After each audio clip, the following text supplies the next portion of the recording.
RPGaDay 2026, day 25.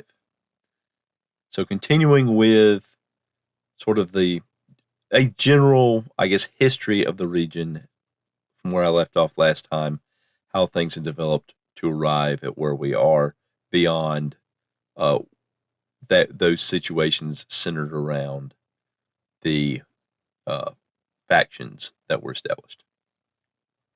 So the next big change in the region would be the mining and the mining boom.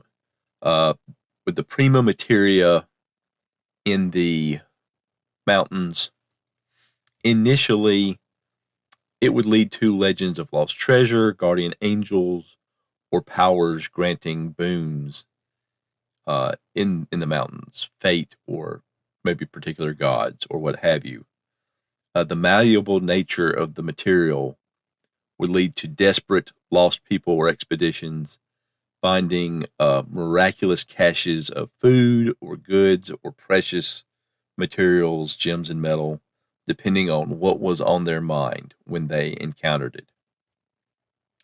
This could lead to anachronistic items like large amounts of tropical fruits in a cave in a temperate environment.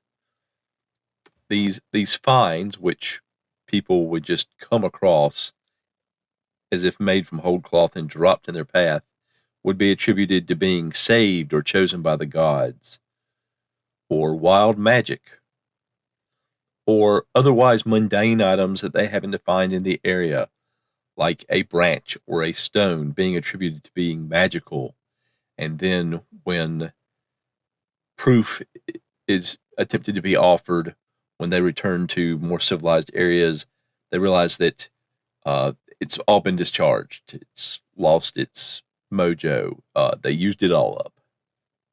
Or perhaps the happenings would be attributed to a specific area that is holy to the faithful, to the righteous, or that just simply grants wishes. This would be bringing an influx of tourists, so to speak, like the sites of miracles have in the real world, those who have a need or those who want to believe or those who are just greedy for something. And also the growth of cults as gurus establish communities in remote areas up in the mountains. This would be limited by the nature of the terrain and the climate. Places are hard to get to. They're hard to survive in.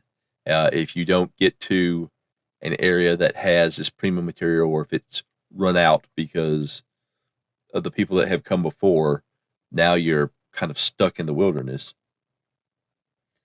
The influx would also be limited because the status of these locations as unique and special would thereby limit, if it's just a single cave and not the whole mountain range, why would so many people come? Because there's simply not enough room. This would also lead to the possibility of pseudo-lost civilizations with some size being generated wholesale, deep in caves and caverns or in a almost impossible to reach little cove or vale deep in the mountains, where places appear that have no real history, no context within the peoples and civilizations around them, but there's plenty of stuff there. There's plenty of buildings or monuments or monoliths.